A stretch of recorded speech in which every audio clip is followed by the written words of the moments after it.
उठो, तोहफा कबूल करो।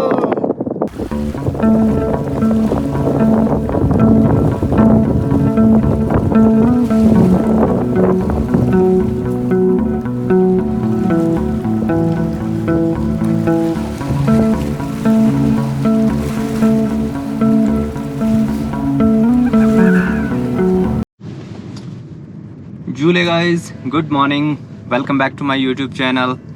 एंड आज हम जाने वाले हैं पैंगोंग से हेनले। इस रास्ते पर बहुत ही कम लोग जाते हैं, ये थोड़ा सा ऑफ बीट है, बहुत ही कम लोग जाते हैं। इसलिए हम इसको अच्छे से कवर करने वाले हैं ताकि आप लोगों को पता चले कि वहाँ पे जाना क्यों ज़रूरी है, वहाँ पे क्या ऐसी चीज़ें हैं जो देखने लायक हैं और रास्ता किस तरीके का है और कहाँ से जाया जाता है। अगर मैं जाने की शुरुआत की बात करूं तो आपको ये मेरे लेफ़्ट साइड में पैंगोंग लेक दिख रही है। जब आप पैंगोंग लेक आते हैं वहाँ से ही ऊपर की तरफ एक रास्ता है जो आपको लेना है। जिस तरीके से आप वीडियो में देख सकते हैं कि मैं एक ऊपर वाले रास्ते से जा रहा हूँ जहाँ से मुझे पूरी लेक दिखाई दे रही है। उसी से आपको चलते जाना है। और अभी अगर हम रोड कंडीशंस की बात करें तो रोड कुछ इस तरीके का है। रोड एकदम बिल्कुल क्लीन है, कोई प्रॉब्लम नहीं है यहाँ पर। बट आगे हम चलते हैं क्योंकि ये बहुत लंबा सफ़र है। आगे चलते चलते हम देखेंगे कि किस तरीके का रोड हो जाता है, किस तरीके के हमें व्यूज़ दिखाई देते हैं और क्या क्या हमें एडवेंचर करने को मिलता है इस ट्रिप पे। देखते हैं। तो चलिए मेरे साथ, मैं लेके चलता हूँ आपको हेनले फ्रॉम पैंगोंग। अभी हम 45 किलोमीटर चल चुके हैं और रोड अभी तक भी है। ऐसा कुछ नहीं है कि आपको कहीं भी ख़राब रोड मिलेगा, बिल्कुल सही रोड है।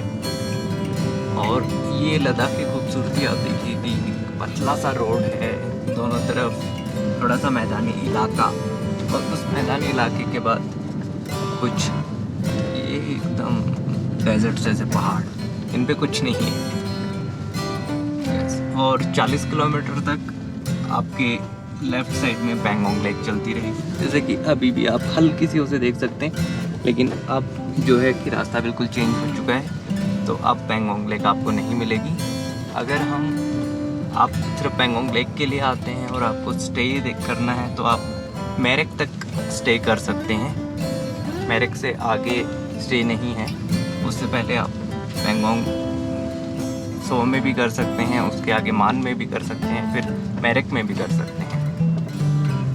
अगर आप हताश ना हो, अगर आपको पैंगोंग सो में आपको जगह नहीं मिलती और आप सोचें कि यार अब मैं कहाँ जाऊँ, तो आप थोड़ा सा और आगे जा सकते हैं, मान में आपको जगह मिल जाएगी। अगर वहाँ भी नहीं तो आप मेरिक तक जा सकते हैं। तो पेट्रोल आपको दुर्गोक या तांगसे में मिलेगा, उसके बाद आपको पेट्रोल नहीं मिलेगा।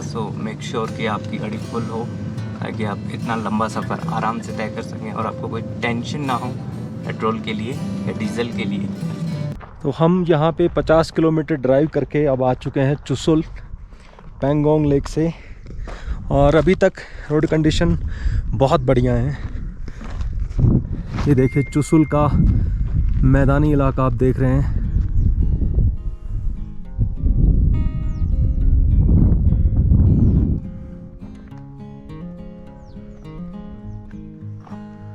चलिए अब आगे बढ़ते हैं हेनले की तरफ। चुसुल में आपको दो रास्ते दिखाई देंगे। वहाँ से एक राइट साइड पे जो जाता है वो डायरेक्टली हेनले जाता है और वो पक्का रास्ता है।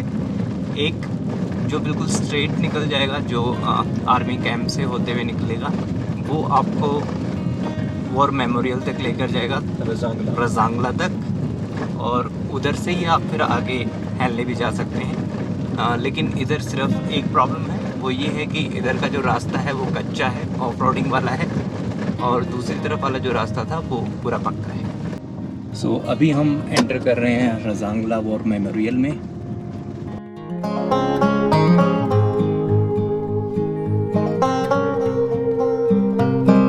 में भारत चीन युद्ध के दौरान 13 कुमाऊं की चार्ली कंपनी के 114 जवान जो शहीद हुए थे, उनकी शहादत को ताज़ा रखने के लिए सन 1963 में ये 13 कुमाऊं द्वारा बनाया गया। सन 2021 में इसका पुनर्निर्माण किया गया, जिसमें शतान सिंह ऑडियो विजुअल हॉल और रजांगला गैलरी को शामिल किया गया। चलिए आपको ले चलते हैं अब अहिरधाम की ओर। इस वक्त आप यहाँ के सबसे पवित्र स्थान अहीर धाम के पास खड़े हैं। अब आप सबका ध्यान युद्ध क्षेत्र की ओर ले चलते हैं।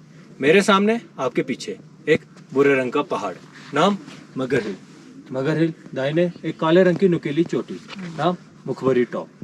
उसी के दाहिने डलता हुआ स्पर, जिसपे 3 से 4 बंकर आप देख पा रहे हैं। वास्तविकता में वही रजांगला का युद्ध क्षेत्र था। मेजर शैतान सिंह के नेतृत्व में 13 कुमाऊं की 40 कंपनी वहां पर तैनात थी, जिसमें एक अफसर, 2 जेसीओ, 111 और ने शहादत प्राप्त की। मेजर शैतान सिंह का पार्थिव शरीर उनके रैंक द्वारा पहचाना गया था और उनके गांव जोधपुर राजस्थान भिजवा दिया गया। 2 जेसीओ, 111 और का सामूहिक अंतिम संस्कार इसी जगह पे ब्रिगेडियर TN राणा द्वारा किया गया था। इस जगह का नाम अहीर धाम इसलिए रखा गया, ज्यादातर शहीद होने वाले जवान यूपी, हरियाणा और राजस्थान के रहने वाले थे और अहीर जाति से संबंध रखते थे, जिस वजह से इस जगह का नाम अहीर धाम रखा गया। ये स्मारक सन 1963 में 13 कुमाऊं द्वारा बनाया गया था। स्मारक के और चारों ओर छोटे 12 स्तंभ और स्मारक को मिला के कुल 13 जो 13 कुमाऊं को दर्शाया गया है। स्मारक के ऊपर कुमाऊं रेजिमेंट का क्रस्ट लगाया गया है। स्मारक के दाएं और बाएं उन 114 जवानों का नाम हिंदी और अंग्रेजी में लिखा गया है। स्मारक के सामने दीवार, नाम शूरवीर स्मृति दीवार, जिस पे उन 114 जवानों का नाम सुनहरे अक्षरों से लाल पत्थर पे लिखा गया है। ऐसे हम अब डिजाइनर गैलरी की ओर प्रस्थान करें। वैसे टोटल 120 थे उस टाइम पे पोस्टेड, टोटल 124 थे।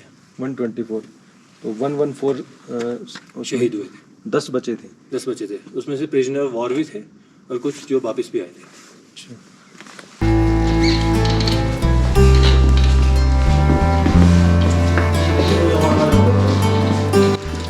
जो स्टैचू आप अपने सामने देख पा रही है मेजर शैतान सिंह का स्टैचू है, जो सन 1962 में 13 कुमाऊं के 40 कंपनी के कंपनी कमांडर थे और इनके साथ इनके नीचे इनके साइटेशन और इनके गैलेंट्री वॉल परमवीर चक्र लगाया गया, जो इंडियन आर्मी का सबसे हाईएस्ट गैलेंट्री अवार्ड है। इनके चारों ओर उन शूरवीर जवानों के फोटोज लगाए गए हैं जिन्हें सन 1963 में गैलेंट्री अवार्ड के साथ सम्मानित किया गया था।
रजांगला गैलरी में आपका हार्दिक स्वागत है। जो कलाकृति आप अपने सामने देख पा रहे हैं सन 1962 में एक कुमारी सैनिक को चीनी सैनिक के ऊपर संगीन से वार करते हुए दिखाया गया। इस कलाकृति में एक जवान को फुल्ली बैटल लोड के साथ जंग में जाते हुए दिखाया गया है। ये वेपन आपके सामने डिस्प्ले की गई है। ये वेपन सन 1962 में और ऑपरेशन स्नो लेपर्ड के दौरान इस तरीके के वेपन इस्तेमाल किए गए। ये उन शूरवीर जवानों की फोटो यहाँ पर लगाई गई है जिन्हें गैलेंट्री अवार्ड के साथ 1963 में सम्मानित किया गया था।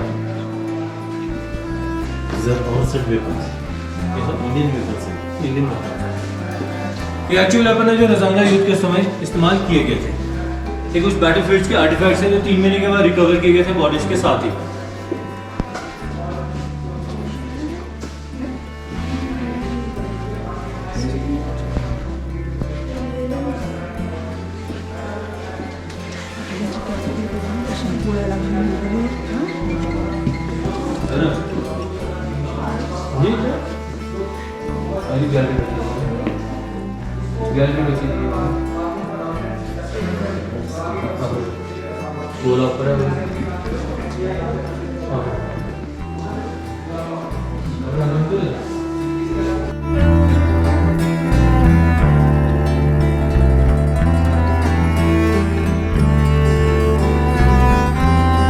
सो रजांगला वॉर मेमोरियल से 20 मिनट चलने के बाद आपको एक छोटा सा रेस्टोरेंट दिखाई देगा।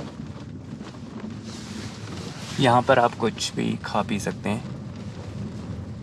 और अब हम आगे की तरफ जान रहे हैं हैनले।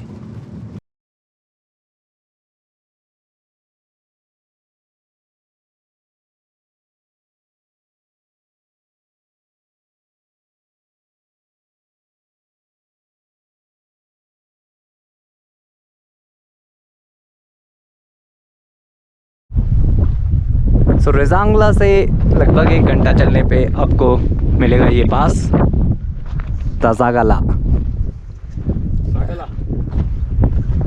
अब ये सागला है या ताजागला है, आई डोंट नो इसकी प्रोनाउंसिएशन क्या है, सागला। बट इसका एल्टीट्यूड है 15,260 फीट। तो आज मैं आपको वो कहानी बताने जा रहा हूँ कि जिसके अगर कोई सबूत ना होते या किसी ने देखा ना होता तो शायद विश्वास करना मुश्किल होता। मैं इस वक्त खड़ा हूँ भारत चाइना बॉर्डर के पास, जिस जगह का नाम है रेजांगला। और रेजांगला, ये जो कहानी है ये रेजांगला के युद्ध की ही कहानी है। 1962 की बात है। भारत देश को आज़ाद हुए 15 साल ही हुए थे। 1947 में हम आज़ाद हुए और 1962 में जब चीनी कहता था कि हिंदी चीनी भाई भाई, और उन्होंने किस तरह से धोखा दिया, और नवंबर 1962 में उनकी लगभग 1300 से ज़्यादा सैनिक, लगभग 2000 के आसपास या उससे भी ज़्यादा सैनिक चाइना की तरफ से आए हमारे हिंदुस्तान की तरफ।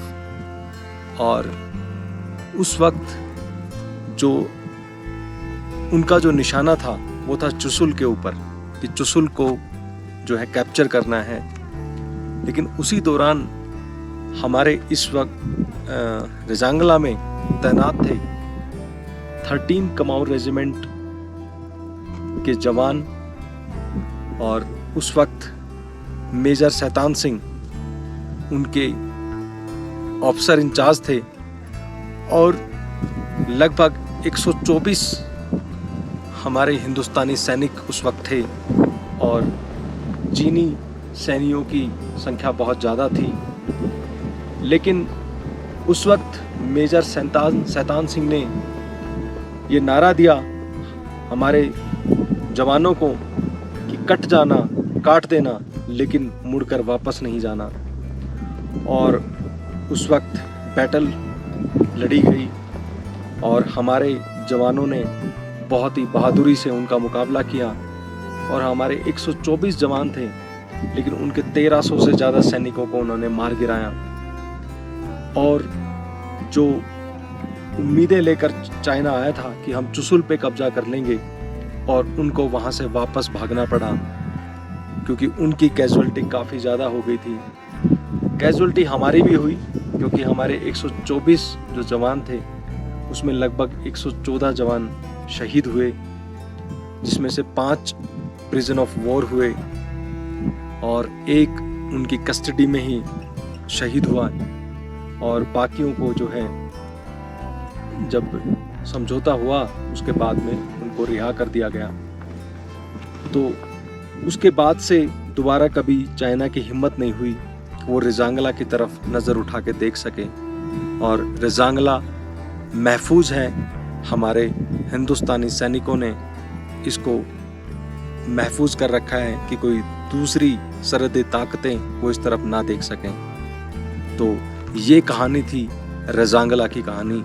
और दूसरी बात, इसको अहीर धाम भी यहाँ पे स्थापित किया गया है, और उसके पीछे की कहानी है कि जो शहीद उस वक्त हुए थे रेजांगला युद्ध में, उसमें से ज़्यादातर जो है उत्तर प्रदेश, राजस्थान और हरियाणा के जवान थे जो अहीर समुदाय से बिलोंग करते थे। इस वजह से उनकी एक अहीर धाम यहाँ पे बनाई गई है, जो उनको सम्मानित किया जाता है उनको इससे।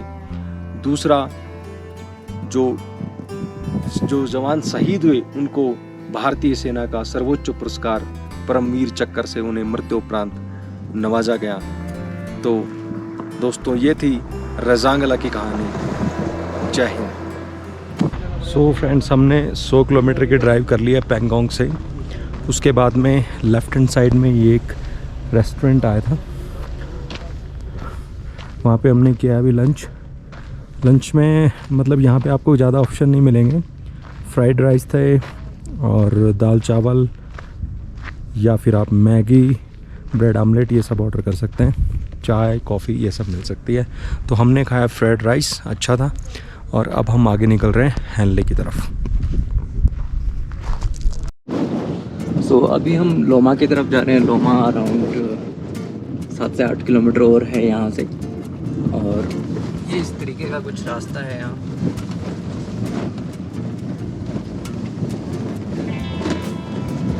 और कुछ जगह तो बिल्कुल बालू रेत आ जाती है, तो वहाँ पर बहुत ही संभल कर आपको चलाने की ज़रूरत है। रास्ते में एक गाड़ी हमें मिली थी जिसकी क्लच ख़राब हो गई है जस्ट बिकॉज ऑफ दिस, कि वो उनकी गाड़ी उसमें फंस गई और फिर उसकी वजह से वो ख़राब हो गई।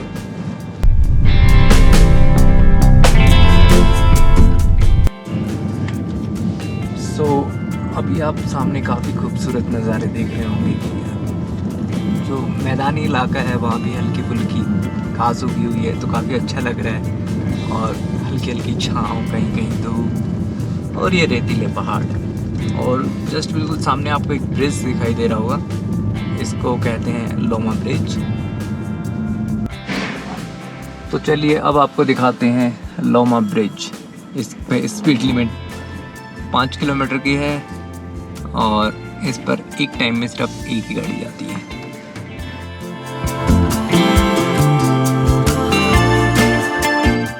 और अब हम हैनले की तरफ जा रहे हैं, और हैनले यहाँ से 44 किलोमीटर है। सो देखते हैं कितना टाइम लगता है। रोड को देखते हुए तो काफ़ी जल्दी हम शायद पहुँच सकते हैं,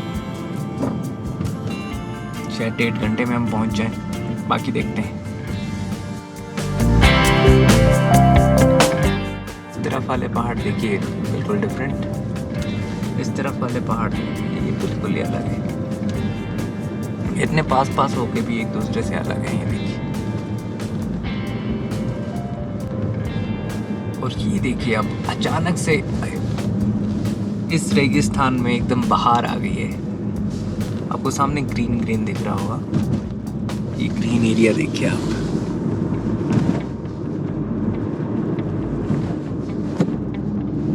अभी तक ये देखिए आप, पहले रेगिस्तान, फिर आया थोड़ा सा ग्रीन एरिया, और उसके जस्ट बाद एक नदी। मतलब प्रकृति कमाल है, कैसे कैसे नज़ारे दिखाती है। और अगर आपको यही नज़ारे देखने हैं तो आपको आना पड़ेगा हैनले। अगर आप नहीं आ सकते तो आप हमारी YouTube वीडियो से भी देख सकते हैं, ज़्यादा घबराने की ज़रूरत नहीं है आपको। और अगर आपको हमारी वीडियो अच्छी लगती है तो प्लीज़ लाइक कर दीजिए, और अगर आपने अभी तक हमारा YouTube चैनल सब्सक्राइब नहीं किया है तो किसका वेट कर रहे हैं आप, सब्सक्राइब कीजिए। सो ये देखिए, ये है हैनले गांव। काफ़ी अच्छा छोटा सा गांव है। घर तो काफ़ी हैं लेकिन एक जगह पर नहीं है, अलग अलग थोड़े घर हैं। और अभी हम जा रहे हैं ऑब्जर्वेटरी, वो शायद वहाँ ऊपर है। सो अभी जा रहे हैं। रास्ता थोड़ा सा ऑफ रोडिंग जैसा है अभी, लेकिन शायद ऊपर जाके थोड़ा सा ठीक मिल जाए हमें रास्ता। और हम आपको ये भी बताएंगे कि ऊपर हमें क्या देखने को मिला। अगर कुछ शूट कर सकेंगे तो मैं ज़रूर आप लोगों के लिए शूट करूँगा। सो अभी मैं हूँ इंडियन एस्ट्रोनॉमिकल ऑब्जर्वेटरी पर, जो कि है पहाड़ की एकदम चोटी पर। और गाड़ी ऐसे घुमा के बहुत किलोमीटर चला दिया इन्होंने। दूर से लग रहा था कि वो रही, बट बहुत ऊपर है। और इतनी हाइट पर होने की वजह से आप देख सकते हैं कितनी ज़ोर से हवाएं चल रही हैं। और ये देखिए, ये इधर है वो, और अभी दिन ही है, और ये आज लोग मुझे दिन में तारे दिखाने वाले हैं। चलो मैं तो देख लेता हूँ, बाकी अगर रिकॉर्ड करने दिया तो मैं आप लोगों को भी दिखाऊंगा। और ये अंदर घुस रहे हैं भाई, इन्होंने तो मुझे भी तारे दिखाने से मना कर दिया। वैसे कहा है कि पहले प्रोफेशनल बन के आओ और फिर देखो। ये देखो, डू नॉट टच।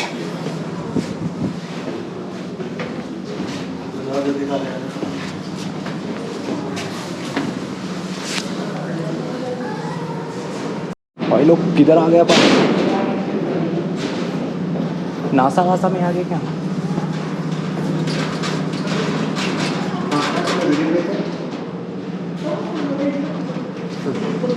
आणि हे हे खालचं जे आहे हे थंड करण्यासाठी नायट्रोजन वापरतात. हा येलो पाईपमधून येते वाटते.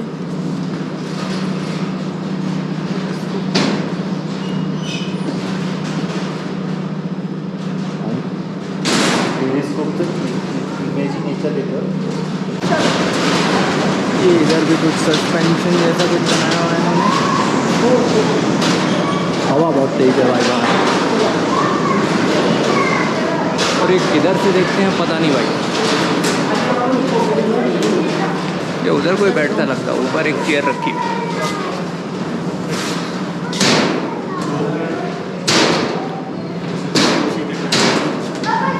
कुछ तो है, ठीक है जो भी है.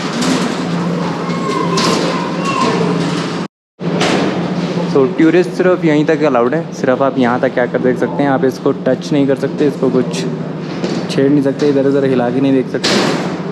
और नीचे कुछ स्लाइड्स हैं वो आप देख सकते हैं, तो वो मैं जस्ट अभी आपको दिखाता हूँ. सो ये देखिए, आपको यहाँ पे एक आपको माउस दे रखा है और वहाँ से आप जो है यहाँ पे कीबोर्ड से नेक्स्ट स्लाइड करके और आप स्क्रीन पे जो है आप देख सकते हैं जो इन्होंने कैप्चर कर रखे हैं.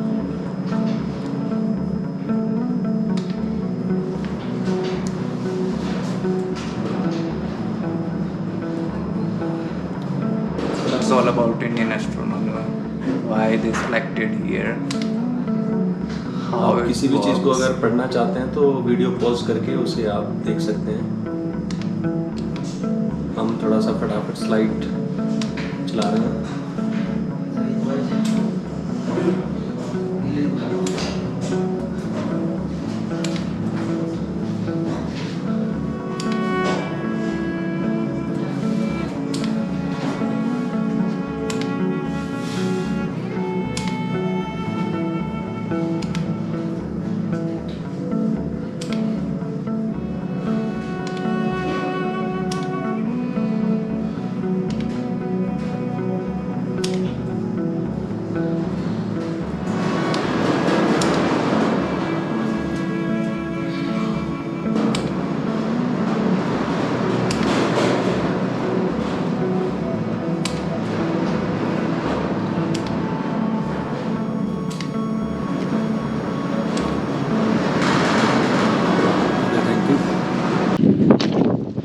सो फ्रेंड्स, आप जो ऑब्जर्वेटरी है उसमें 10 बजे से लेकर के 5:30 बजे तक एंट्री कर सकते हैं. 5:30 के बाद एंट्री अलाउ नहीं होती है.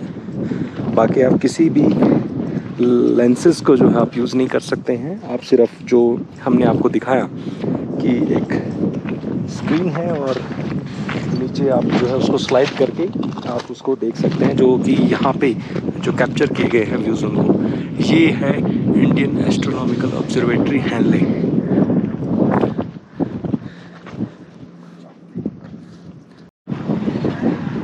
सो फ्रेंड्स, अभी हम देख के आ गए हैं इंडियन एस्ट्रोनॉमिकल ऑब्जर्वेटरी. एक और चीज़ यहाँ पे आप जो विज़िट कर सकते हैं हैनले में वो है यहाँ की मोनेस्ट्री. हम अभी थोड़ा मोनेस्ट्री जा नहीं पाए, काफ़ी देर इधर उधर घूमे, रास्ता नहीं मिला. फिर एक रास्ता और था, काफ़ी पानी भरा हुआ था, तो हमने वो स्किप कर दी. लेकिन आप जब भी आएँ तो यहाँ पे मोनेस्ट्री भी विज़िट कर सकते हैं. और अभी मैं खड़ा हूँ उस लोकेशन पे जहाँ पे वो रास्ता जाता है जो वर्ल्ड हाईएस्ट मोटरेबल रोड है. ये देखिए, way to Umlingla 92 kilometre via Fotila top. तो जो है, आप अगर उमलिंगला जाना चाहें तो हैनले से उमलिंगला यहाँ जा सकते हैं, world highest motorable road. Okay friends, तो ये था हमारा blog Pangong lake to Hanle. Thank you so much for watching the video. Bye bye.